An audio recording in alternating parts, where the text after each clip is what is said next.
उसका बहुत ज़्यादा मंथन चलन और बहुत चिंतित किसान ढूंढने में लगे हुए हैं कि एक ही बार में हमें सारी उपज मिल जाए और हम सबसे ज़्यादा उपज ले सकें।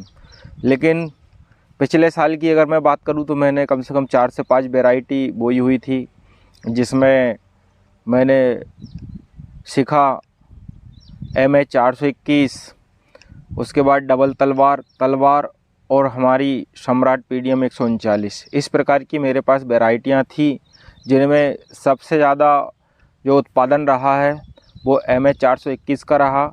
उसके बाद में शिखा रही, शिखा के बाद में हमारी डबल तलवार रही। किसान साथियों, ये सभी बहुत ही अच्छी वैरायटियां हैं जो कि हमारे यहाँ कम समय में अच्छा उत्पादन देती है, क्योंकि हमारा जो नर्मदापुरम ज़िला है, होशंगाबाद ज़िला है, इसमें समय बहुत कम पीरियड का मिलता है। लगभग 60 दिन में सभी कुछ किसानों को करना रहता है। इसमें अगर आपको अच्छे से अच्छा उपज मिले, 6+ मिले, तो कोई बुराई नहीं है। तो इसी पर मैं आज चर्चा करने वाला हूं कि मैंने जो पिछली साल MH और शिखा लगाई हुई थी, उनका दोनों का जो हमारे धान के खेत है उसमें भी बढ़िया रहा। और किसान साथियों, उसमें ही एक मैं आपको बताने वाला हूं डबल तलवार, जो कि राज तिपलबन के नाम से आती है। उसका तो इतना प्यारा और शानदार रिजल्ट रहा किसान साथियों, जो कि मैंने लगभग उसमें 18 अप्रैल के आसपास पानी हुआ था। उसके बाद वो 5 कुंटल प्लस में प्रति एकड़ का उसने उत्पादन दिया, जिसमें हमारे 4 स्प्रे थे और 2 पानी किए हुए थे। तो आज मैं उन्हीं के बारे में डिटेल से बात करूंगा किसान साथियों, कि हमने कौन सी वैरायटी का क्या प्रबंधन किया है और उसमें कौन कौन से कीटनाशक, बीज उपचार का इस्तेमाल किया और खाद में हमने क्या लिया। तो सबसे पहले हम अगर किसान साथियों खाद की बात करें, स्टार्ट से अगर बात करें, तो बीज उपचार से हमें बात करना चाहिए। तो सर्वप्रथम हमने बीज उपचार में लिया था जो कि साफ के नाम से आता है, कार्बेंडाजिम मैंकोजेब, उसका इस्तेमाल किया हुआ था बीज उपचार के लिए। और खाद की हम बात करें तो खाद में हमने ग्रो प्लस लिया हुआ था, जो कि कोरोमंडल का आता है, कोरोमंडल का है ग्रो प्लस, वो लिया हुआ था। उसके साथ में हमने सल्फ़र लिया था जो कि दानेदार आता है, वो भी कोरोमंडल का था। तो इस प्रकार हमने इन दोनों से बोनी करी हुई थी।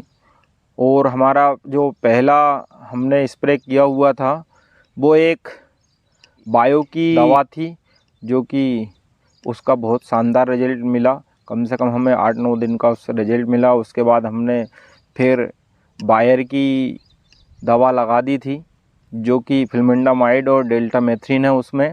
उसके बाद बायगो, और कुछ जगह हमने जो है लालविन और कवर का इस्तेमाल किया था, जो कि धानुका की है। तो कवर, जिसमें अगर केमिकल की हम बात करें तो ट्राइकंटोनिलीपोल, जो कि कोराजन वाला टेक्निकल है, कवर में धानुका कंपनी है उसकी, उसका इस्तेमाल किया था। उसके बाद हमने लालविन भी डाला हुआ था। और इससे अगर हम पिछले साल की बात करें कि पिछले साल हमने ज़्यादातर इस्तेमाल किया था, सिंजेंटा कंपनी का प्रोडक्ट इस्तेमाल किया था, तो उसका भी बढ़िया रिजल्ट रहा था। लेकिन जो है हमारी वो जाले वाली जो इल्ली आती है मारू का, उस पर हर दवा फेल हुई थी, लेकिन हमारा उसमें मारूका पर कार्टप का इस्तेमाल हमने मारूका में किया था, कार्टप क्लोराइड का। तो कार्टप से हमें बहुत ज़्यादा मारूका पे असर मिला, उसका बहुत असर रहा और कंट्रोल भी हुई मारूका। तो हमने कार्टप का इस्तेमाल किया था मारूका के लिए। पिछले साल की, मैं गए साल की बात कर रहा हूँ, पिछले साल तो ऐसी कोई व्यवस्था बनी नहीं, क्योंकि हमने बहुत बढ़िया दवाओं का इस्तेमाल किया था। वही फिल्मिंडामाइड, डेल्टामेथ्रिन, इसका किया। उसके बाद में बायगो ले ली थी हमने, तो बायगो का इस्तेमाल लास्ट तक किया। बीच में अगर कोई ऐसी समस्या आई थी हमें, जो कि मारूका की, तो हमने कृषि रसायन का लालविन ले लिया था, तो उसमें डेल्टामेथ्रिन था। तो बाकी बहुत बढ़िया हमारी उपज रही, बहुत शानदार। सूखे में ही सारी व्यवस्थाएं बन गई, पंखा लग गया, धान उड़ गई, मूंग उड़ गई। उसके बाद में कोई ऐसी समस्या आई नहीं और एवरेज भी अच्छा रहा। तो किसान साथियों से मैं एक ही बात कहना चाहता हूँ, आप जो भी मूंग लगाएं उसका प्रबंधन, पानी, दवा और बीज उपचार, अगर इस प्रकार का आपने सही तरीके से प्रबंधन कर लिया तो आपकी जो उपज है बहुत शानदार रहने वाली है। तो किसान साथियों, अगर वीडियो अच्छी लगी हो तो ज़्यादा से ज़्यादा शेयर करें। धन्यवाद।